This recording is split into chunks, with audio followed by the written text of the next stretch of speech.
স্বল্প বাজেটের কারণে আপনার ইনফ্রাস্ট্রাকচারাল যে অসুবিধা তৈরি হবে, একই সাথে কিন্তু ন্যায় বিচার মানুষ পাবে না। এই বিচার বিভাগের দুর্দশা কিন্তু দিনে দিনে নিম্নতর দিকে যাচ্ছে। এই বছরের নতুন সরকারের আমলে যে বাজেটটা হয়েছে, সেই বাজেটে বিচার বিভাগের জন্য বিটিভির থেকেও কম বাজেট, অর্থাৎ 2200 কোটি টাকার মতো যে বাজেট হয়েছে, এটা ডেফিনেটলি লজ্জাজনক। এই জন্য যে রাষ্ট্রের 3টে অর্গানের একটি অর্গান যদি আমরা অভুক্ত রাখি, তাহলে সেই অভুক্ত অর্গান দিয়ে কিন্তু আমরা ন্যায় বিচার প্রত্যাশা করাটা এক ধরনের ভুল।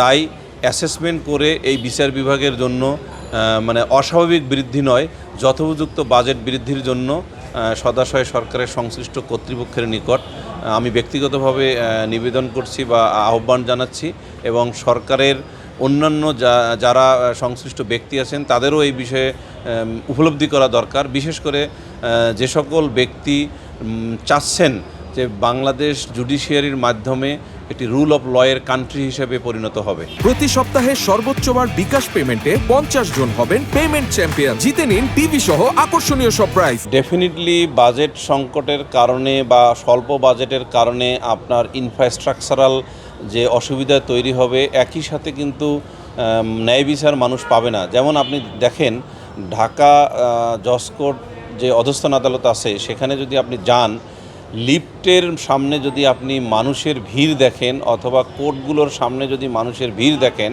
তাহলে আপনি একটা জিনিস কিন্তু প্রথমেই উপলব্ধি করতে পারবেন, সেটা হলো যে environment not friendly to the justice seekers, এবং অর্থাৎ মানুষ যে সেখানে ন্যায় বিচার পাওয়ার প্রত্যাশায় যাবে, তার সেই এনভায়রনমেন্টটা প্রথমেই হলো অ্যান্টি এনভায়রনমেন্ট।